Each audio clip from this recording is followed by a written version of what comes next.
Ay, sabi ng sister ko, ako daw maghuhugas, pero siya pa rin ang naghuhugas. Ang bait naman, kasi buwisita daw ako. Gamit na gamit yung mukha ng kapatid ko ngayon, ah.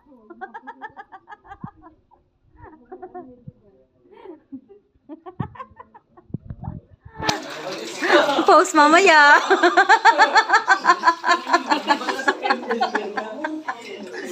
Post mamaya, sis. Ma-demonetize ka talaga. Gamitin mo na kita ngayon, sis. Asipag naman ang mag-asawa na to. Yung asawa naghuhugas. Yung mister magpiprito ng chicken. O, si kuya, o. Talaga naman, chicken.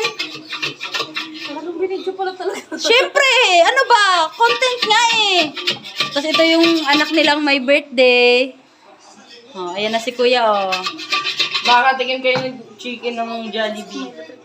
Buksan daw electric pan, Ardimer. Ayun lang. Nainitan ng mama mo maghugas. Ayan na. Sinalang na ni kuya. Oh, panis ko, wala ko talsik-talsik. Pero kung tayo magluto, may talsik yung kape, no? Malamang, nilagyan niya ni kuya ng ano. Ano nilagyan mo dyan, kuya? Pagmamahal. Walang talsik, oh.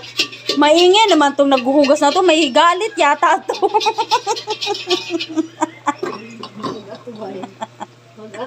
Ah! Chicken ng Jollibee pa naman magluto si Papa. Oh, chicken ng jabili. Jollibee. Jabili. Kapag si Mama magluto, tati, Ano? luto na pero hilaw. Oh. Aning oh, sinisiraan ka ng anak mo. Anong masasabi mo? Di ba totoo, Ma? Hindi, kasi pag nagluluto ng ganyan, dapat yung apoy mild lang. Di ba Ito totoo? yung panay kuya mo. Bakit nag-apaw-apaw? Mild lang, hihinaan yata ni kuya yan eh. Oh, di ba? Pero kapag kay Papa, mukhang hilaw pero luto. Oo.